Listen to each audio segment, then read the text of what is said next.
मैं हूं अभिषेक बारेट और आप इस वक्त द विंडो पर मेरे साथ हमारा स्पेशल सेगमेंट किस्सा कहानी देख रहे हैं। आप जिंदगी के किस दौर तक बच्चे बने रह सकते हैं? एक तय उम्र जबरन आपसे ये आयाम छीन लेती है, क्योंकि वक्त हमें जिंदगी के अनुभवों की निर्मम स्लेट पर हमेशा मासूम हाथ में थमा खड़िया नहीं घिसने देता।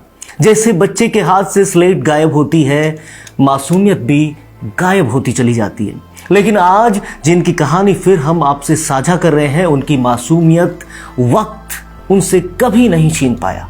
वो पूरी उम्र एक बच्चा रहे। उनकी आवाज शायद इसी वजह से खुदा की आवाज बनी। उनके जैसी बारीकी संगीत की दुनिया में न उनके पहले आई न उनके बाद। आप बिना सोचे समझ गए होंगे कि हम ये बात मोहम्मद रफ़ी साहब के लिए ही कह पाएंगे। उनके हुनर की कहानियां और जीवन का पूरा सफर तो हमने अपने पिछले एपिसोड्स में आपको सुनाया, जिनको आपने लाखों की तादाद में देखा भी और प्यार भी दिया, हमें सराहा। वो इंसान रफ़ी हो ही नहीं सकता जिसकी आवाज से लोगों का मन भर जाए।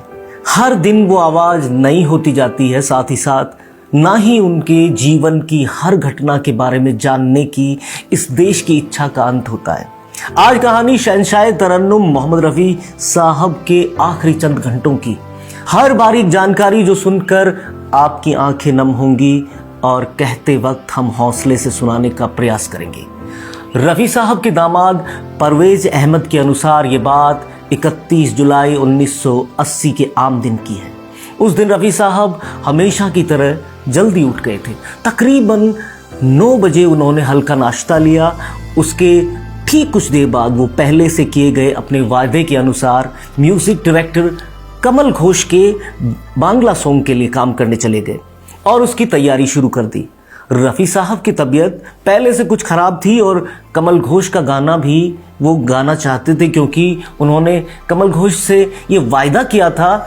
रफ़ी साहब की पत्नी जो है, उन्होंने उन्हें डांटा भी इस बात के लिए कि उनकी तबीयत अगर ठीक नहीं है तो वो कमल जी के गाने को मना कर दें। लेकिन रफ़ी साहब ने कहा कि वो खुद कलकत्ता से चलकर उनके पास आए हैं, इसलिए उनको मैं निराश नहीं करूंगा और गाना पूरा करूंगा। कमल घोष उनके घर पर ही आए थे। कमल घोष के साथ उस बांग्ला गीत की रिहर्सल करने के बाद रफ़ी साहब वापस आए। रफ़ी साहब को सीने में हल्का दर्द शुरू हुआ, जिसे उन्होंने मामूली गैस्ट्रिक पेन समझा। उनके पर्सनल सेक्रेटरी और साले जहीर भाई ने उनकी समस्या कम न होती हुई देखकर उन्हें अपच और गैस की एंटासिड टैबलेट सोनामिंट दी। रफ़ी साहब ने अपने पहले आए 2 हल्के हार्ट अटैक्स को भी नज़रअंदाज करते हुए ये सोचकर वो टैबलेट सोनामिंट ले ली कि शायद उन्हें बदहज़मी हुई है। दर्द अनवरत बना रहा। इस हालत में फिर दोपहर 1 बजे डॉक्टर चंद्रमखी को फ़ोन लगाया गया। उनसे परामर्श के बाद डॉक्टर ने उन्हें एक अहम चेकअप का सुझाव दिया, जिसके बाद 1:15 पर उनके फैमिली डॉक्टर KM मोदी ने घर आकर रफ़ी साहब की जांच की। जांच में उन्होंने पाया कि ये बदहज़मी की शिकायत न होकर हार्ट रिलेटेड कोई गंभीर समस्या है। डॉक्टर मोदी ने उन्हें गहन चिकित्सा इकाई में एडमिट होने का सुझाव दिया ताकि उन्हें तुरंत ऑक्सीजन सपोर्ट मिल सके। रफ़ी साहब का परिवार इसके लिए तुरंत तैयार भी हो गया, लेकिन रफ़ी साहब ने घर वालों से कहा कि वो एम्बुलेंस से अस्पताल नहीं जाना चाहते। वो जीवन में सिर्फ 2 चीज़ों के शौकीन रहे, कीमती घड़ियों और कारों। बस इन्हीं 2 चीज़ों के वो शौकीन कहे जा सकते हैं। और उस वक्त वो अपनी कार से ही अस्पताल जाना चाहते थे, क्योंकि हमने आपको कहा कि रफ़ी साहब तो बच्चे थे।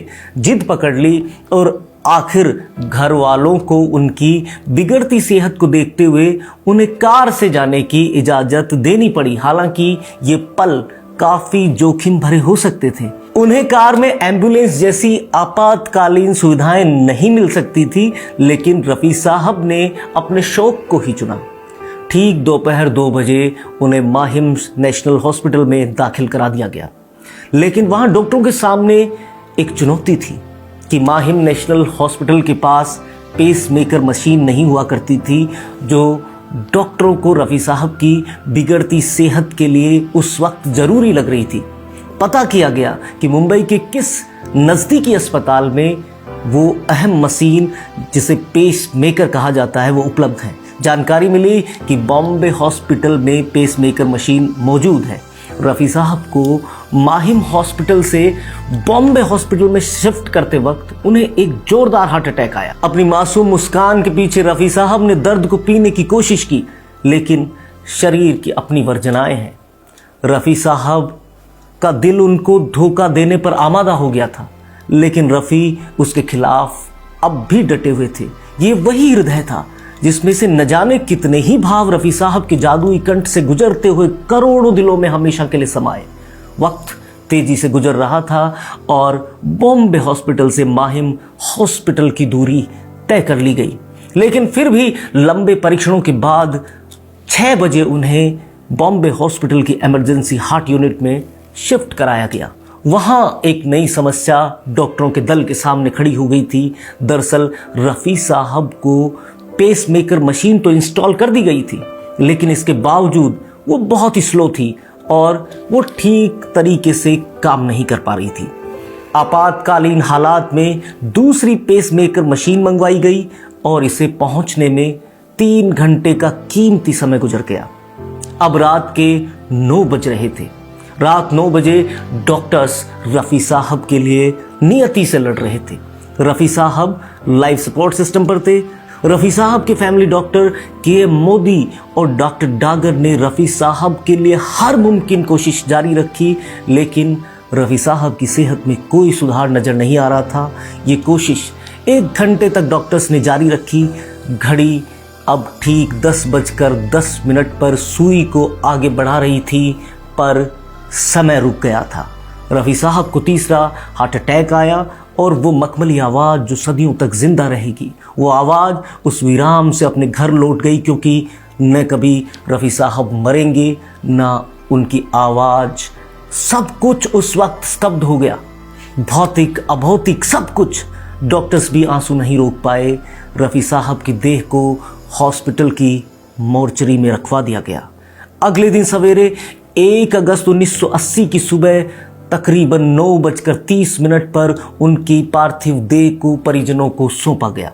रफ़ी साहब के दोस्त शाहिद बिजनौरी ने उन्हें आखिरी गसूल दिया। दोपहर 12:30 पर उनका जनाजा घर से रवाना हुआ। दोपहर 2 बजे बांद्रा की बड़ी मस्जिद में नमाज जनाजा की रस्म पूरी हुई और 2:30 पर रफ़ी साहब को लेकर सारे लोग सेंटा क्रूज कब्रिस्तान की ओर चल पड़े। पूरे रास्ते उस वक्त जोरदार बारिश हो रही थी। ऐसा लग रहा था कि आसमान भी पूरी रात सदमे में रहकर अब आंसुओं में बिखर गया हो। भीषण बरसात के बीच उनकी लाखों चाहने वाले उनकी आखिरी झलक पाने के लिए उमड़ पड़े। शाम 6:30 पर रफ़ी साहब के मृत शरीर को सुपुर्द खाक किया गया।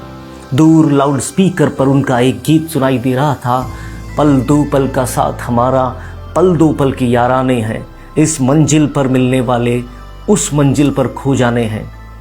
हम ये किस्से और कहानियाँ आप तक लाते रहेंगे, लेकिन आपको हमें सब्सक्राइब करना है। अगर हमारे किस्से और कहानियाँ आपको पसंद आते हैं तो आपको इनको अपने परिजनों के साथ में, अपने दोस्तों के साथ में साझा करना है, शेयर करना है और सब्सक्राइब करना नहीं भूलना है, ताकि हमारी हौसला अफजाई हो सके। शुक्रिया। Please subscribe and don't forget to press the bell icon to get notified whenever we upload a new video.